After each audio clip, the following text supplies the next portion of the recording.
Pada video kali ini, kita akan ngebahas mengenai GPT-3. Apa itu GPT-3? Kenapa kamu harus tahu GPT-3? Dan bagaimana cara menggunakannya? Penasaran? Yuk, simak semuanya dalam video kali ini.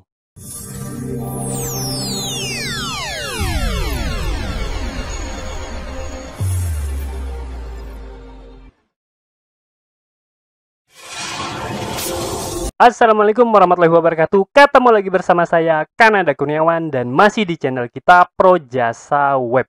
Pada kesempatan kali ini kita akan ngebahas mengenai GPT-3. Apa itu GPT-3 dan bagaimana cara GPT-3 dapat melejitkan bisnis kamu. Yuk, tanpa berlama-lama, kita langsung masuk aja ke pembahasannya. Oke, tentu pertama kali kita harus ngebahas apa itu GPT-3. Nah, GPT-3 itu adalah model bahasa autoregresif yang dikembangkan dan diluncurkan oleh OpenAI. Nah, sebenarnya nggak ada yang spesial ya. Apa itu model bahasa itu ya? Oke, kita gali secara lebih mendalam ya. Nah, jadi GPT-3 itu diterbitkan atau dirilis tanggal 11 Juni tahun 2020.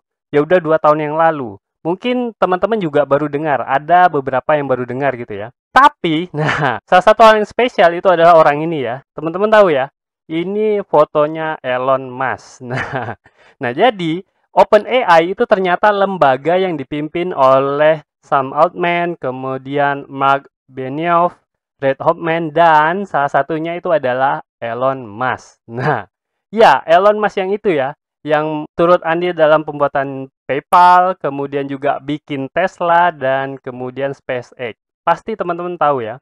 Dan ternyata orang ini juga turut andil dalam OpenAI. Nah, kemudian apa sebenarnya GPT-3 dan bagaimana kemampuannya ya? Yuk kita bahas secara lebih lanjut. Nah, jadi GPT-3 itu adalah model bahasa yang terbesar ketika dia dirilis. Nah, teman-teman bayangin aja sebuah model bahasa dengan 175 miliar parameter. Nah, parameternya aja itu sampai miliaran ya, 175 miliar. Bayangin aja datanya. Nah, parameternya aja udah segitu. Sebagai gambaran itu GPT-2 itu memiliki 1,5 miliar parameter. Sedangkan Microsoft Turing NLG itu memiliki 17 miliar parameter. Jadi ketika GPT-3 itu dirilis, maka GPT-3 itu melampaui seluruh alternatif yang ada. Jadi gede banget dan gedenya itu nggak tanggung-tanggung gitu ya. Sampai 10 kali lipat dari Microsoft Turing. Nah, sebagai gambaran, nah ini ya, gambaran peta parameter yang ada ya. Itu GPT-3 itu paling bawah. Kemudian ada GPT-2. Kemudian mungkin teman-teman ada yang tahu BERT ya. BERT itu adalah algoritma yang dipakai oleh Google ya. Salah satu model bahasa yang dipakai oleh Google. Jadi teman-teman bisa lihat itu BERT ini berada di justru yang atas ini ya. Jadi parameternya masih sedikit banget. Nah, teman-teman juga harus tahu bahwa GPT-3 itu menghasilkan rata-rata 4,5 juta kata per hari. Artinya, GPT-3 ini udah dalam tahap produksi. Jadi udah dipakai banyak banget, udah dipakai oleh banyak pihak dan dipakai untuk produksi ya. Nah, buat teman-teman yang belum pernah mendengar atau bahkan belum tahu sama sekali, ini saya sarankan mulai saat ini langsung cari ya mengenai GPT-3 dan bagaimana cara menggunakannya untuk bisnis teman-teman. Karena memang udah banyak sekali yang pakai dan teman-teman bakal ketinggalan kalau nggak make juga GPT-3. Oke, sekarang apa yang bisa dilakukan oleh GPT-3?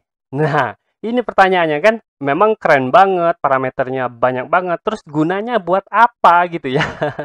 Nah, kalau teman-teman nggak tahu tentu nggak tertarik. Nah, satu hal yang paling terkait dengan bisnis biasanya itu adalah penulisan artikel. Dan ternyata GPT-3 itu bisa nulis artikel sendiri. Nah, buat teman-teman yang udah lama berkecimpung di dunia digital marketing, tentu tahu namanya Automatic Generate Content ya, AGC ya. Nah, AGC itu dilarang oleh Google ya. Dan tentu aja kalau teman-teman pakai AGC itu bisa buat konten secara lebih cepat, tapi begitu teman-teman posting, Google akan langsung tahu bahwa artikel itu dibuat oleh mesin. Nah, bedanya dengan GPT-3, jangankan Google, manusia aja disuruh baca artikel yang ditulis oleh GPT-3 itu nggak bisa bedain. Jadi pernah diuji coba, hanya setengah dari orang yang membaca GPT-3 yang bisa membedakan bahwa itu ternyata adalah ditulis oleh mesin gitu ya. Jadi 52% yang bisa membedakan, sedangkan 48%-nya itu nggak bisa membedakan apakah itu tulisan oleh GPT-3 atau tulisan oleh orang beneran gitu ya. Nah, itulah kehebatan dari GPT-3. Nah, tapi ternyata GPT-3 itu tidak hanya bisa menulis artikel. Terus bisa apa lagi GPT-3? GPT-3 juga bisa mengkoreksi tata bahasa Inggris. Nah, itu mungkin ya biasalah gitu ya. Tapi untuk sebagian orang ini bisa sangat membantu, apalagi teman-teman yang belum fasih berbahasa Inggris ya. Jadi GPT-3 itu bisa sangat menolong teman-teman dalam tata bahasa Inggris. Nah, kemudian apa lagi? Salah satu yang paling mencengangkan itu GPT-3 bisa menulis kode SQL. Nah, buat teman-teman yang programmer yang biasa otak-atik database tentu akan sangat terbantu ya. Jadi GPT-3 itu bisa disuruh pakai bahasa manusia, kemudian dia menulis sendiri kode SQL-nya. Nah, nggak kebayang ya, ngoding tapi kita tinggal suruh mesin dia nulis sendiri gitu. Nah, luar biasa ya. Nah, itu yang ketiga. Kemudian apa lagi? Masih ada lagi loh teman-teman. Jadi GPT-3 itu bahkan bisa menjelaskan kode program. Nah, kode ini buat apa? Bayangin ya, manusia aja kalau membaca kode program itu perlu dibaca dari awal sampai akhir mungkin ya, supaya tahu oh ini kode buat apa. Nah, apa hubungannya sama kode yang di atasnya gitu kan. Nah, tapi GPT-3 itu bisa menjelaskan secara detail mengenai kode program tersebut buat apa. Nah, kemudian apa lagi? Kalau teman-teman belum cukup terkejut gitu ya, ternyata GPT-3 itu bisa menerjemahkan suatu bahasa program ke dalam bahasa program yang lain. Artinya, buat teman-teman yang biasa nulis kode program dalam Python, itu bisa diterjemahkan ke bahasa yang lain, ke PHP, ke R, ke JavaScript, atau yang lainnya gitu ya, bisa diterjemahkan. Bayangin ya, luar biasa sekali. Jadi kalau kita cuma bisa satu kode bahasa, misalnya cuma bisa PHP, itu dengan bantuan GPT-3, teman-teman bisa menulis programnya dalam bentuk Python ataupun bahasa yang lain. Nah, bikin geleng kepala ya. Jadi hati-hati aja. Yang bisa kegeser pekerjaannya nggak hanya penulis artikel, tapi penulis program juga bisa digeser oleh GPT-3 ya. Nah, terakhir, nah ini yang sangat mencengangkan, GPT-3 ternyata bisa menggambar atau bisa melukis, teman-teman. Nah, sebuah kode program yang bisa melahirkan karya seni. Nah, jadi GPT-3 ini pada tahun 2021 ya, tahun lalu kalau nggak salah, itu dimodifikasi sehingga menghasilkan DALL-E 2. Jadi varian ini bisa menggambar. Jadi dengan memberikan perintah berupa bahasa natural, misalnya tolong gambarkan tentang astronot gitu ya, dia bisa menggambar astronot. Nah, seperti itu. Jadi luar biasa sekali dari kemampuan GPT-3 ini. Nah, dari contoh yang diberikan pada website OpenAI, itu paling tidak ada 49 tugas yang mampu diselesaikan oleh GPT-3 saat ini. 6 tugas yang sudah saya sebutkan itu hanyalah 6 tugas dari 49 tugas yang mampu dikerjakannya. Bayangin aja ya, 49 tugas teman-teman. Jadi menulis artikel itu hanya satu dari seluruh tugas yang bisa dia kerjakan. Jadi benar-benar bikin geleng kepala. Jadi memang saya rasa buat teman-teman pekerjaan apapun, terutama yang berhubungan dengan digital, teman-teman harus tahu mengenai perkembangan GPT-3 ini dan apa aja yang bisa dilakukannya. Minimal teman-teman mengeksplor ya, apa kira-kira kemampuan GPT-3 yang bisa dimanfaatkan buat bisnis teman-teman. Nah, kemudian teman-teman juga harus waspada, bisa jadi GPT-3 itu menggantikan pekerjaan teman-teman. Nah, kayak menulis artikel itu ya. Kalau teman-teman itu pekerjaannya sekarang menulis artikel, ya jadi teman-teman harus hati-hati. Minimal teman-teman bisa memanfaatkan GPT-3 ini untuk mendongkrak pekerjaan teman-teman. Oke, sekarang mari kita melakukan uji coba langsung terhadap GPT-3 dari berbagai contoh gitu ya. Kita uji coba langsung. Oke, kita udah sampai pada halaman contoh dari OpenAI ya. Ini teman-teman banyak sekali ini grammar, kemudian ini tanya jawab. Saya rasa ini udah biasa banget ya. Nah, ini misalnya ya contohnya what is human life expectancy expectancy in US ternyata 78 tahun ya, kalau di Amerika Serikat. Jadi teman-teman bisa tanya, what is the... Nah, kita coba ya. Nah, bahkan ketika pertanyaannya salah, itu kan nggak jelas ya tulisannya. Salah-salah, tapi dia bisa memahami apa yang dimaksudkan. Dan dia bisa menjawab ya. Ternyata Mount Everest itu the highest mountain in the world. Nah, keren banget ya. Nah, ini biasa saya rasa. Kita coba contoh yang lain. Nah, kita coba yang SQL ya. Mana? Nah, ini SQL. Nah, teman-teman bisa lihat, ini contohnya dalam bahasa Inggris, dan saya udah coba pakai bahasa Indonesia, ternyata memang belum bisa ya. Belum bisa, karena ini memang hanya contoh aja. Saya rasa kalau dimodifikasi sedikit bisa menggunakan bahasa Indonesia. Nah, tapi teman-teman coba lihat, ini kita langsung submit aja. Nah, coba teman-teman lihat betapa akuratnya SQL yang diberikan oleh GPT-3 ini. Nah, ini hanya contoh. Jadi teman-teman bisa membuat aplikasi teman-teman sendiri. Udah ada dokumentasinya, udah ada contoh-contohnya, teman-teman bisa langsung melakukan uji coba. Nah, ini untuk aplikasi seperti ini, kodenya cuma sepotong seperti ini ya.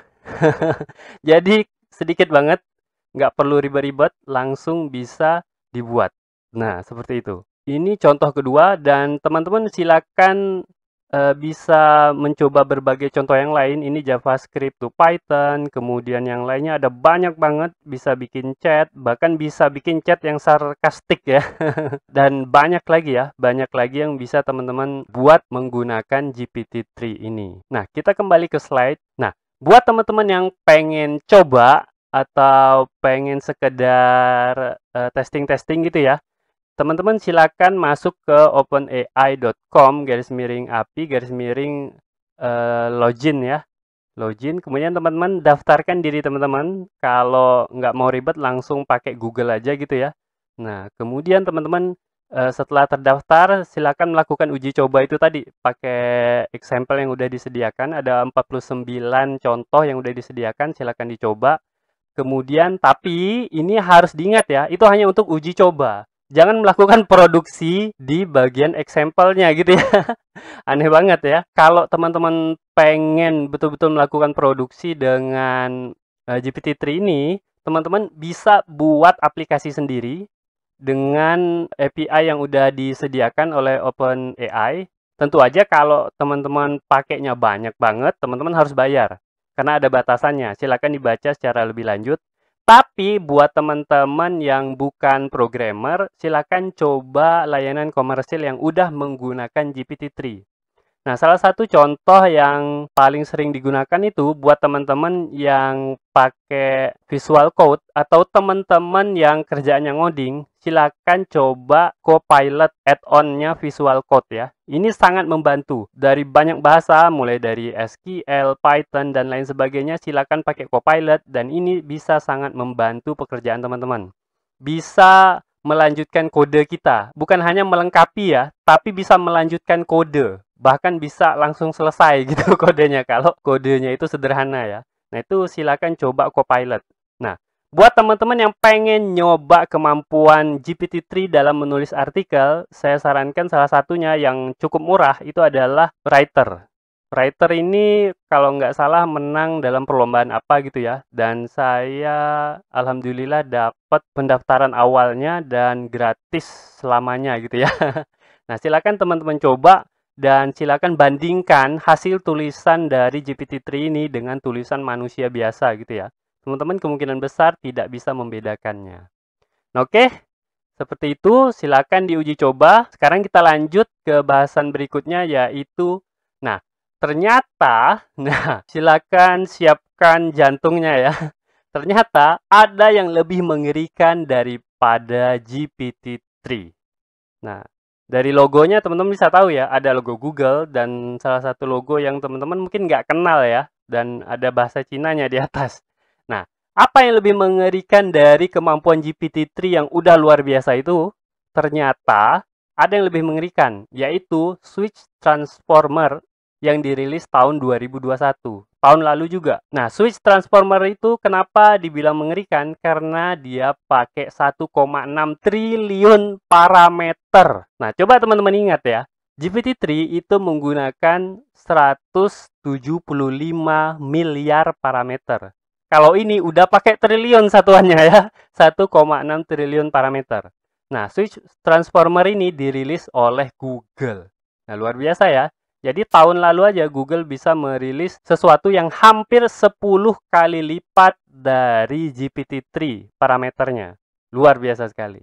Dan ternyata itu belum cukup mengerikan. Yang lebih mengerikan lagi itu dirilis bulan Mei tahun 2021, yaitu adalah Wudao versi 2. Wudao versi 2 itu dirilis oleh Beijing Academy of Artificial Intelligence. Makanya lambangnya itu adalah BAAI itu ya. Atasnya itu tulisan Cinanya. Nah, kemudian ternyata Wudao versi 2 ini menggunakan 1,75 triliun parameter. Dan ini merupakan language model yang memiliki parameter 10 kali lipat dari GPT-3. Jadi, GPT-3 walaupun baru dirilis tahun 2020, ternyata udah jauh tertinggal di tahun 2021 ya. Jadi udah ada yang 10 kali lipat dari GPT-3. Dan kemampuannya nanti kalau teman-teman baca hasil tesnya, pasti akan terperangah ya. Shock sendiri melihat hasil testingnya. Nah, seperti itu ya. Nah, jadi bisa dipastikan Wudao versi 2 itu adalah yang terbesar saat ini, yang saya tahu. Nah, tapi kalau teman-teman baca artikel-artikel AI yang saat ini udah mulai diterbitkan, itu teman-teman akan tahu bahwa ternyata diprediksi tahun 2022 itu akan ada sebuah language model yang menggunakan 100 triliun parameter. Itu akan ada. Jadi diprediksi ya. Ada yang memprediksi bahwa GPT-4 yang akan merilis 100 triliun parameter. Ada juga yang memprediksi Google. Nah, tapi kita nggak tahu seperti apa, tapi silakan nantikan aja. Siapa yang akan merilis language model terbaik tahun 2022 ini.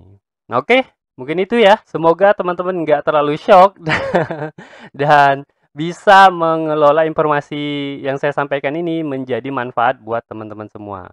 Oke, kita sampai kepada simpulan. Jadi simpulan dari video ini adalah segera pelajari AI terkait pekerjaan dan bisnis teman-teman agar teman-teman tak tertinggal. Atau bahkan teman-teman bisa shock kalau tiba-tiba AI bakal menggantikan teman-teman. Nah, kalau bisa bahkan teman-teman mempelajari AI untuk meningkatkan pekerjaan teman-teman ya. Nah, oke, mungkin itu saja yang bisa saya sampaikan pada video kali ini. Semoga aja video ini dapat bermanfaat buat teman-teman. Dan saya akhiri. Assalamualaikum warahmatullahi wabarakatuh. Oke, seperti biasa, jika ada yang salah dari apa yang saya sampaikan, tolong teman-teman ingatin ya. Jangan sampai nggak diingatin, supaya saya dapat melakukan perbaikan pada channel ini dan pada diri saya sendiri. Dan jika ada pendapat yang berbeda, teman-teman bisa masukin ke kolom komentar, supaya kita bisa berdiskusi. Jika ada masukan, teman-teman jangan sungkan untuk menyampaikannya, karena saya sangat terbuka dengan segala macam masukan. Dan jika teman-teman memiliki usulan pembahasan, cantumkan juga di kolom komentar, supaya semua usulan teman-teman dapat saya wujudkan dalam bentuk video. Buat yang belum tahu, video ini adalah bagian dari program Akademi Projasa Web, tempat di mana teman-teman bisa belajar digital marketing secara gratis. Caranya mudah, cukup kunjungi projasaweb.com/academy. Ada ratusan artikel dan video yang dapat teman-teman pelajari. Jika ada pertanyaan mengenai materi, teman-teman tinggal hubungi saya melalui email info@projasaweb.com. Gratis tanpa biaya apapun. Harapannya dengan program ini semakin banyak orang yang memahami digital marketing. Saya percaya jika semakin banyak orang yang paham digital marketing, maka ekonomi kita juga akan semakin baik. Yuk dukung program ini dengan cara subscribe dan share video ini, serta mengunjungi Projasa Web Academy.